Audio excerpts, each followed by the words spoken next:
Hello guys, आज म परशुराम कुण्ड आएको छु गाइस। यस्तो भिराभिर छ, हजुरले हेर्न सक्नुहुन्छ। त यो ठाउँ भनेपछि कस्तो मजा लाग्दो रहेछ गाइस। यी हेर्नुस्, यो परशुराम कुण्डको हामी अहिले तल जाँदैछौँ। यो अहिले गेट भएर हामी निक्लिन्छौँ, भित्र पस्दैछौँ गाइस, हेर्न सक्नुहुन्छ। त परशुराम कुण्डको भिडियो भने गरौँ भनिराखेको थिएँ, आज गर्नु पाएँ गाइस, हेर्नु सक्नुहुन्छ। यो राति हामी 3 बजी राति निक्लिएको गाइस परशुराम कुण्डमा। यो भित्र हामी जाँदैछौँ,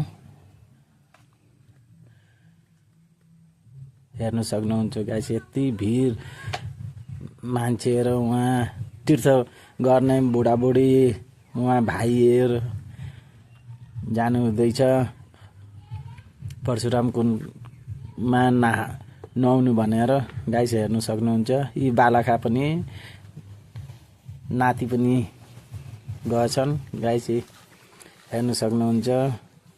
हजुरहरू पनि आउनुहोस् परशुराम कुण्ड हेर्नुको लागि, कति राम्रो छ। केटाकेटी बुढाबुढी सबै आउनु भएको छन् गाइस, हेर्नु आउनु होला। कति यसै त जाडो छ नि, वहाँ नुहाइधुवाइ गरिसकेपछि हजुरहरूलाई पनि चाल पाउनुहुन्छ, कस्तो स्वर्गमा आए जस्तो लाग्छ गाइस, हेर्नु सक्नुहुन्छ। हेर्नुहोस् गाइस, अहिले त जाँदाखेरि कस्तो जाडो लागे जस्तो लागेछ।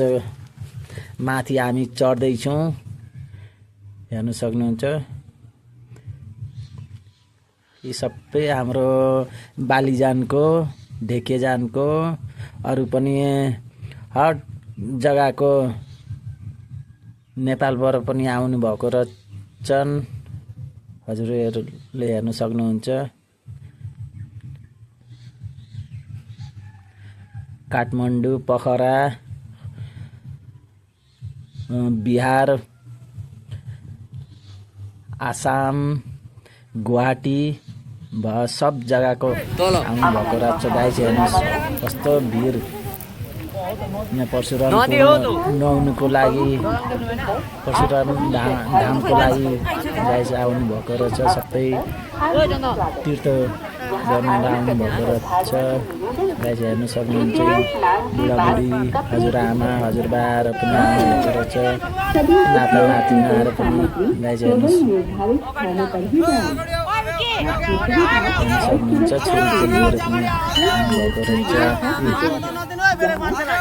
प्रकार के स्वास्थ्य समस्या होने पर सहायता